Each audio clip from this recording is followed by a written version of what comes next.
নমস্কার বন্ধুরা, আমি প্রীতি গোয়াল লাইফস্টাইলে সবাইকে ওয়েলকাম জানাচ্ছি। ঠাকুরের ছবিটা দেখে সবাই বুঝতে পারছে তো আজকে গণেশ পুজো। সকলকে জানাচ্ছি শুভ গণেশ পুজো। এখন সবার বাড়িতে সব পাড়ায় পাড়ায় এখন পুজোটা হয়। আগে শুধু জানতাম মুম্বাইতে হতো পুজোটা, যেটা শুনে এসেছি ছোটোর থেকে, যে মহারাষ্ট্রে মানে গণেশ পুজো মানে খুব বড় করে, যেটা আমাদের কলকাতায় দুর্গা পুজো খুব বড় করে হয়। তো এখন এখানে প্রতিটা পাড়াতেই মোটামুটি এখন দেখাও যায়, শোনা যায়। আর সবার বাড়িতে তো গণেশ ঠাকুর তো থাকেই, পুজো তো করাই হয় ছোটো করে সবার ঘরে ঘরে। তো এদিকে ওর জেদ উঠে গেছে, আমার ফ্ল্যাটের নিচেই পুজোটা হয়। এখন জেদ উঠে গেছে, ও নিচে যাবে।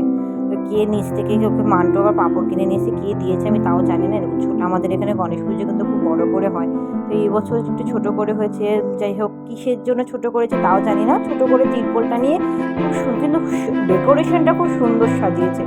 আপনাদের আমি নিচে গিয়ে দেখাবো, দেখবেন খুব সুন্দর সাজিয়েছে। এটা আমার মেজো ভাসুর ডেকোরেশনটা করেছে। আমি বলেছিলাম ওর ফুলের এইসব সাজানো টাজানোর ওর কাজ আছে, তো উনি সব পুরো কাজটা, পুরো ডেকোরেশনটা, পুরো ঠাকুরের চারিদিকটা পুরোটাই উনি করেছেন। আমি নিচে যাচ্ছি, দেখতে থাকুন ব্লগটা। কীরকম ঠাকুরটা হয়েছে আর কীরকম সাজানো হয়েছে আমাকে কমেন্টসে জানাবেন।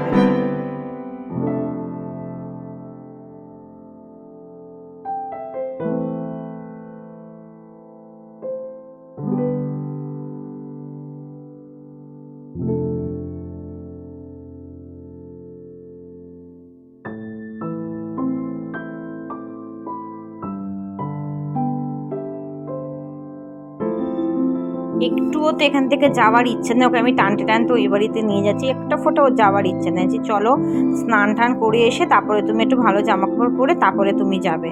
তো আর গেছিলো, কিছুক্ষণ থাকলো, খেলো দিলো। এই দেখুন দুপুরের আমাদের রান্না বসে গেছে। আমি সকালের থেকে আজকে রান্নাটা কিছু দেখাইনি, সকালে আজকে আমাদের সেরকম কিছু হয়নি।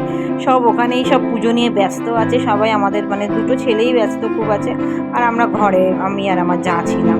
এদিকে দেখুন প্রাচী সেজে গুজে এখনও যাচ্ছে ঠাকুরের ওখানে, যে যা ভালো করে একটুখানি বসে ফটো ফটো তুলিস, আমাকে একটু পাঠাস। তো ওইদিকে আমি গেছিলাম একটু ভিডিও করতে, এদিকে একটু শুধুই তখন একটু গেছিলাম স্নান টান করে নিচে নেমেছিলাম। যজ্ঞ হচ্ছিলো, তো সবাই বলছে একটু দাঁড়াতে, তো দাঁড়িয়ে একটু দেখে একটুখানি ভিডিও করে নিলাম। আবার যাবো ওই বাড়িতে, খাবো দাবো, তারপরে আবার আসবো। দেখতে থাকুন।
ঠাকুরের জায়গাটা পুরো আমার মেজো ভাসুর সাজিয়েছে। আমি তো বলেছিলাম উনি এইসব মানে ডেকোরেশনের কাজ উনি ভালো করতে পারে। এরকম ভোগটা এত সুন্দর বানিয়েছে। আমাদের এখানে পাড়ার যে ক্লাবের সব মহিলারা থাকে, যে যারা দুর্গাপুজো করে তারাই পুরো ভোগটা করেছে। একটু ভোগের ফটো তুলে নিলাম। খুব সুন্দর ভোগটা হয়েছিল, আমার শাশুড়ি নিয়ে গেছিলো। এত সুন্দর ওরা ভোগ করে, ওরা প্রতি বছরই ভোগটা রান্না করে দেয় ওই গণেশ ঠাকুরকে। তো এত সুন্দর করে তো মানে না দেখিয়ে তোমাদেরকে আমি পারলাম না, তো দেখিয়ে দিলাম একটু। ভোগ রান্না হয়েছে। তো ডেকোরেশনটা খুব সুন্দর হলে পরে আমাকে কমেন্টসে জানাবেন কেমন লেগেছে। উনি এসবেরই কাজ করে, উনি হচ্ছে গিয়ে জন্মদিন, মুখে প্রসাদ, বিয়ে বাড়ি, পুজো বাড়ি এগুলি সব খুব সুন্দরভাবে ডেকোরেশন, বাইরে যে ডেকোরেশনগুলো হয় উনি এগুলি সাজায়। তা দেখুন আমার বরকে দেখুন এত ঘেমে গেছে, লাস্টে গেঞ্জি খুলে দিয়েছে, স্যান্ডো গেঞ্জি পরে পুজোর ওখানে বসে রয়েছে। মানে কি বলবো, আজকে পুজোর দিনে একটা স্যান্ডো গেঞ্জি পরে ঘুরে বেড়াচ্ছে, কিছু বলার নেই।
আমি ব্লগটা আর বেশি দূর করতে পারলাম না, যেটুকুনি করেছি তোমরা একটু ভালোবাসা দিও, তাতেই আমি বললাম। তো আমার মেয়েটার খুব পরীক্ষা চলছে, এটা আমি ঠিক মতন ব্লগ করতে পারছি না, যদি একটু সময় পাচ্ছি তখন একটু রিলস করছি, আর বেশি দূর আমি ব্লগটা আমি এগাতে পারছি না, কেন ওর পেছনে একটু এখন সময় দিতে হচ্ছে। এই দেখুন আমাদের মান্টো যেখানে পড়তে যায়, আমাদের বিক্রমগড় বাজারের ওখানে খুব সুন্দরভাবে গণেশ পুজো হয়, খুব বড় করে হয়, 2 দিন ধরে পুজো হয়, 2 দিন ধরে ফাংশান হয়, কম্পিটিশান হয়, খুব ভালো লাগে এখানে পুজোটা, খুব সুন্দর ঠাকুরটা হয়েছে, তাই একটুখানি দেখে দিলাম।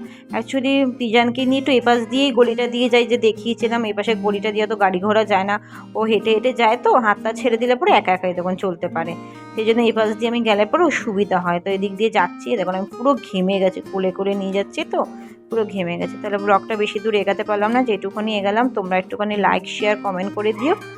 আর কেমন গণেশ পুজোটা, আমার ঠাকুরটা, আমাদের পাড়ার ঠাকুরটা কেমন হয়েছে একটুখানি আমাকে কমেন্টসে জানিও। তো আজকের মতন আমি আসছি, টাটা।